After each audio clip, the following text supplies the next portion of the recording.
Également, dans ce journal, on parle de l'ambassadeur de bonne volonté CEAC, Patrick Mboma, qui a animé récemment une conférence de presse pour réaffirmer son ambition de lutter contre le braconnage des éléphants. Les détails dans ce reportage.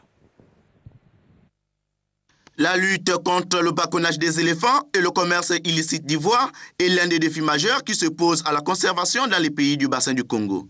Considéré à juste titre comme le dernier refuge des éléphants de forêt, le bassin du Congo n'offre plus une totale protection aux éléphants à cause de la prolifération du braconnage. C'est donc pour lutter contre cette criminalité faunique et le braconnage des éléphants que Patrick Mboma, ambassadeur de bonne volonté de la CEAC, Communauté économique des États de l'Afrique centrale, a entamé une tournée sous-régionale de sensibilisation.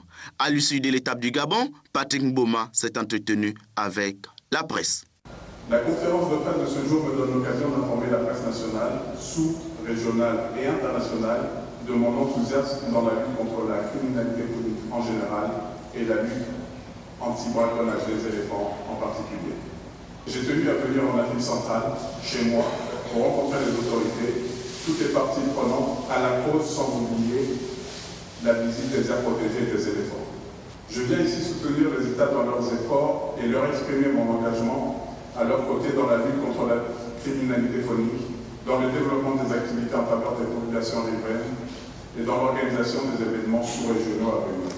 Carlos Bonfin, représentant de la CAC, a quant à lui salué la détermination des autorités gabonaises dans la lutte contre le braconnage avant de féliciter la disponibilité de l'ambassadeur de bonne volonté, Patrick Mboma. La cérémonie d'aujourd'hui marque une étape déterminante dans la collaboration du secrétariat général de la communauté et de M. Mboma, d'une part, et entre M. Mboma et nos États membres. Pour la CEAC, cette collaboration revêt un caractère important. Par exemple, la connaissance de M. Mboma de l'Afrique centrale, de l'Europe, un territoire de transit et surtout de l'Asie où se trouve l'importante demande d'ivoire. Ce périple sous-régional va permettre à Patrick Mboma de faire un plaidoyer auprès de bailleurs de fonds.